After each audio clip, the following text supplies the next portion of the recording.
Negative thoughts, anxiety, and challenges are all just part of human life, and there is nothing you can do about it, but what you can do is how you react to it. Sometimes life gives you lemons, and you can choose to eat them just plain like that and cry because they're so sour, or you can choose to make margarita from them and have fun. In other words, when life gets hard, it certainly won't get any better if you lie in bed and doom your life. I never had a morning routine before because I didn't have to, it didn't really feel right for me. Instead, I always had an evening routine. But I have underestimated the power of morning routines, especially for positivity. How we start our day after a long rest can really affect how we progress for the rest of the day. A solid morning routine will brighten your mood and give you energy for the whole day. It will reduce your anxiety and boost your productivity levels. Starting your day that reinforce habits for positive thinking can go a long way in how you act and think during the whole day. So,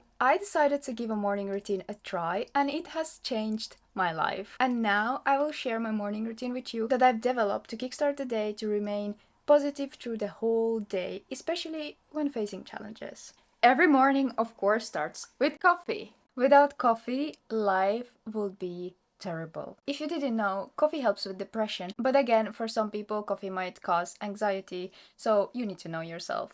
But in general, life without coffee would be horrible. So first, I enjoy a good cup of coffee to kickstart the day. And if it's summer and warm outside, I'll go on the balcony to chill in the sun. While I'm drinking my morning coffee, I also listen to motivational books or podcasts. I try to avoid social media, but let's be realistic. The temptation to scroll on social media is sometimes super hard to avoid. Your brain in the mornings is so fresh, it's like a sponge that absorbs everything. So I rather kickstart my mornings with something inspirational and motivational rather than scrolling on social media. Now, at this point, you're wondering, doesn't she eat breakfast? The answer is no. After coffee, it's time for a walk. So, if you're someone who works from home, walks in the morning will change your life. Because sitting in front of a laptop first thing in the morning while you're drinking your morning coffee and starting your workday right away is super unhealthy for your mind and brain. Whereas if you work from office or a specific place which requires you to get out of your home, the walk to the bus, train or metro is already enough. So why should you walk in the mornings? Nowadays, we humans sit a lot during our day, but there has been some research that sitting is more dangerous than smoking. So, sitting kills. But if you go for a short morning walk, you're going to kickstart your day with some activity and you're gonna get that 10,000 step mark more likely. Because let's be realistic, once you start working, how many times do you actually stand up while working? I bet not many. And actually, it's advised that if you work 8 hours a day, you need to stand up every 30 minutes for 2 to 5 minutes. And how many of you actually do that? But if you force yourself to go for a morning walk, you're going to get some activity at least. Personally, I find this as a great mood booster.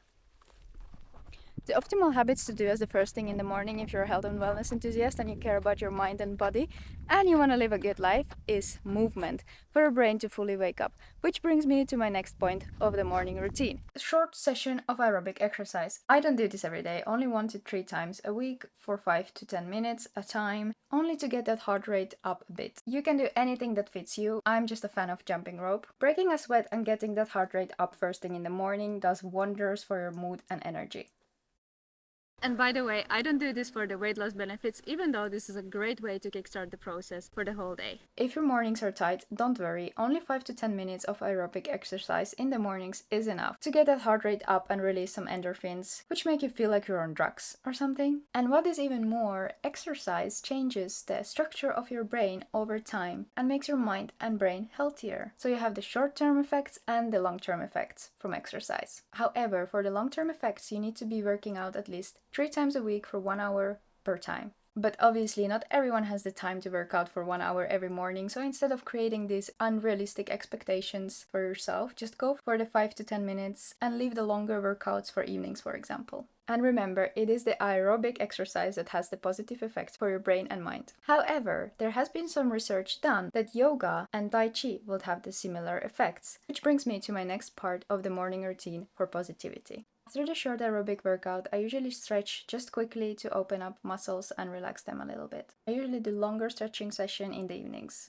As I mentioned earlier, it's been researched that yoga and Tai Chi will have the similar effects for positivity as aerobic exercise. However, the amount of research done is not yet enough to say that for sure. But for example, I can feel the effects of stretching for positivity like straight away, so maybe they're onto something in that research. Okay, so at this point, I'm still not 100% feeling it. In fact, I'm starting to get a little grumpy. So yes, it's time for a breakfast. If you want to be positive, happy, and energized person, skipping a breakfast is a no-no. Like, even I'm in general a very positive and happy person, but if I skip breakfast, my thinking and mood will be like... So if you're someone who skips breakfast often, no wonder you feel like... And when I talk about breakfast, I talk about the first meal of the day, not necessarily something that you have at 6 a.m. And again, not every breakfast is the same. What you eat for breakfast matters. If you eat sugary and carb-loaded breakfasts, your mood will go like... wee! Whereas if you eat protein breakfast, your mood will go like... wee! So it stays steady.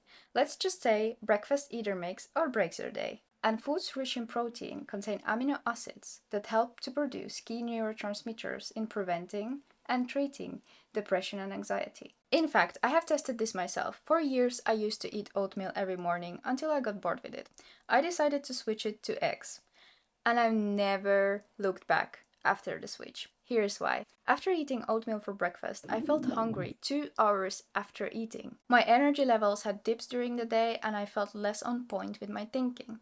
Whereas when I switched to protein breakfast, I started to feel hungry only 4 to 5 hours after eating. My energy levels stayed stable, meaning I didn't have the weird dips during the day. I felt like I got more done during the day and my thinking was more clear and on point. I even felt more energized, positive, and happy. Now, the next thing that I do for positivity is take D vitamin supplement or sit in the sun. D vitamin is super beneficial for our health for many reasons, but I'm taking it for the mood. Recent research indicates that increasing D vitamin intake improves sleep and mood, which showcases the importance of D vitamin for mental health. So get your D vitamin either from supplements or from the sun. And then I get to work. But I feel so happy, positive, and energized by now that I feel like nothing can stop me. Whereas if I would have taken my morning coffee, sat behind my laptop, and sat there in my pajama for 8 hours straight right after waking up, how awful would I feel? Very awful. And I know it, because I used to do it. I used to just go and sit behind my laptop immediately after waking up, and then I started to catch myself having negative thoughts more than usual. I was more tired, unhappy, not enthusiastic, and that started to terrify me, so I decided to do something about it. And that's how I developed this routine. Try it! Now, these were the actionable tips for positivity, but there's also important mindset and journaling techniques that you can do for positivity. But now, if you found this video valuable, I'd kindly ask you to give it a like, and if you want to see more content from me like this, please consider subscribing to my channel. And now, I recommend you watching this video where I share the exact mindset shift you need in order to stop anxiety and worry of future for good. And I thank you for watching this video, and I see you in the next one. Ciao!